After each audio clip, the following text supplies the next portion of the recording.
Highway S. This order bothered me from the start as it was passed by an emotional board without due consideration of all the safety factors and accurate projected traffic numbers. The only way the work on County Highway S could result in a safe design would be with the decreased traffic numbers that would result if the Highway W extension was eventually done. With the agreement now that that project is off the table, it would be nearly useless to pursue the County Trump S relocation in its present form, because obviously more engineering and design is needed. Thus, I believe that a partial veto of the relocation order is the best solution for now, allowing the county to look at all possible options for providing our citizens safe and efficient traffic flow in the area. Who sent that email? I did. Okay. There was a similar email sent from Supervisor Krebs, and I believe the landowners in the area also sent a similar email. So with the veto that came through yesterday late, you want to discuss this? We're looking actually to table this indefinitely for now. Indefinitely for now. That's not right, but. We understand your gist. Yeah. From a procedural standpoint, Mr. Chairman, if I may, I think what you'll want to do is make a motion to pass the resolution, and then if the will of this committee is to postpone, then a subsequent motion to postpone indefinitely would be in order.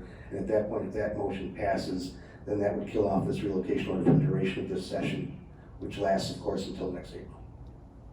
Okay. Anybody?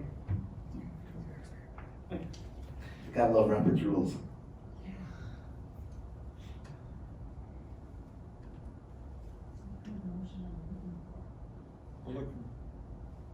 You'll need a motion to pass the resolution that's back before you, and a second, and then a subsequent motion to postpone passage or consideration indefinitely. And when you make that motion, you vote on that motion. If that motion passes, then this will essentially kill off this resolution for the duration of this session. If no motion is made, then theoretically the resolution can be brought back at any time. So that's why you want to make a motion to take up the resolution, then a motion to postpone it, if that's the will of the committee. So the first motion needs to be voted on too? No, it's just a motion to pass the resolution in a second, so you can discuss it. And then once discussion opens, then it's a motion to postpone indefinitely. Okay, I will so move. I will second. Marcy seconds. And now with that, if you can have discussion if you so choose, or you can immediately someone can make a motion to postpone indefinitely, and then we'll need a second on that. And then you can talk about the merits of postponing if you so choose, or you can vote.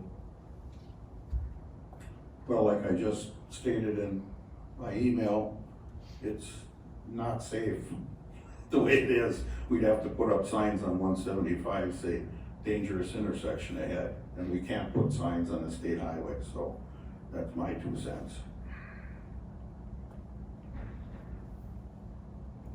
Doug? I agree that there's more work to be done now because this was designed with W in there, so I would make the motion to postpone indefinitely. Oh, thank you. I look for a second. I can second that. John? It's been moved and seconded. Do we have any further discussion? Marcy? So while it's in the background, they'll still be working on trying to figure out a solution for it there. Correct. Okay. The partial veto cut the number down from 500,000 to 100,000, which is enough money to do engineering work to try to find a better solution. All right, any further discussion? With none, I look for a vote. All in favor, say aye. Aye. Any opposed? All right, our next meeting. The urgency in the safety issue of S, and now it's off the table indefinitely. It needs to go back for re-engineering.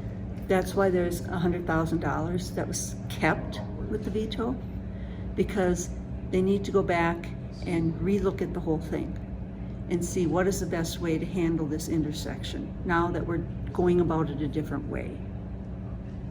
What is the timeline on all this? As Brad said in the meeting, it won't be this session, which will end in April. But they're gonna need time to look at all the options. It could take 5 options. You know, they're gonna look at everything. And before they spend a lot of money on building out a whole plan again, they wanna make sure they have the right solution for those intersections up there. One of the questions, and you were in the meeting, was about the urgency to fix S, because S was so terrible. Don even mentioned to Pam during the meeting, you're gonna have blood on your hands. So now. And I agree with that. Okay, so now what is the status with S? When is that going to be fixed? That's a good question. When we can figure out a way to do it safely. Within this session, like until April, I is don't what know. Brad said. Yeah. So then where is the urgency, and what if there's blood on somebody's hands in the next? Pam was going to be blamed the first time around by Don Creefall, so who's going to be blamed now in this next year if the county board doesn't come up with a solution for S? Who's going to have blood You're on not their gonna hands like my then? answer, it might be you. Okay, I mean, eminent domain came up in all this, and it's very real. You know, farmers need to have their property rights protected. Anybody does, not only farmers. But, you know, if this whole thing gets postponed, yeah, we lose farmland. And the people made that very clear that was important, so that's what happened. The way that intersection was laid out years and years ago, probably in horse and buggy days, it's a very tough fix. So I wish I could give you an answer, but I don't know. so how are you making me all powerful that I'm to blame? You got the people in here with pitchforks and signs. A lot of people, I think a lot of people in this room in the county board meeting weren't even ever out to that intersection. And it's hard to visualize unless you sit there and you look at where the hills are and the sight lines. You know, we're all about the sight lines and the safety, and we're not going to spend $500,000 if we can't make a safe intersection. So therein lies the problem. So you said that you weren't out at the intersection, but you were. I was a bunch of times. Okay, were you at the farms? Yes. You visited the I didn't farms. go visit the farms in person, but I know where they are. So that I made a grew big, up on a farm. I know about farming. so that made a big difference in visiting the farms. And a lot of the supervisors, because I tried to ask everyone, I don't think I got a call back from you, people who were invited, but nobody visited the farms. Actually, 3 visited, Don, Pam, and I think Marcy visited, but otherwise no. Josh visited, he was there, yeah, I was there when Josh was there. So, yeah. I had one other question then about AIS. You were on the video and you said during the vote to take the stage, the amphitheater away from AIS, you said AIS has run amok for the past year. I didn't say that. Yeah, you did. I have the quote. Really? Yep. Okay. I didn't know what run amok meant.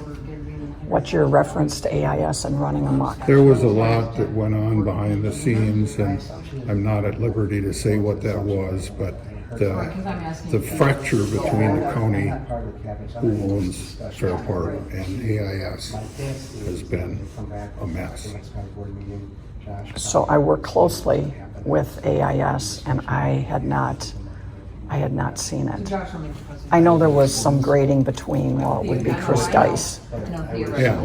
But- And did you talk to Chris Dice? She's probably in a much better place Right, but to you tell you said about run that amok, than me. and I couldn't figure out what And that that came was from. only hearsay from comments from everybody. Yeah, So but then you're bad holding choice this. of word. Okay. All right. Thanks for your time. Okay. Are you comfortable with our conversation? I appreciate that. So So, yeah, I just. If you point the finger at me for saying run amok. No, and I didn't. No, I have it on tape, or you said run amok. Your face was, Okay. you were on vacation, you were on a Zoom, Oh. and you made a comment about running amok. Yeah. I don't want to speak So, in turn. okay.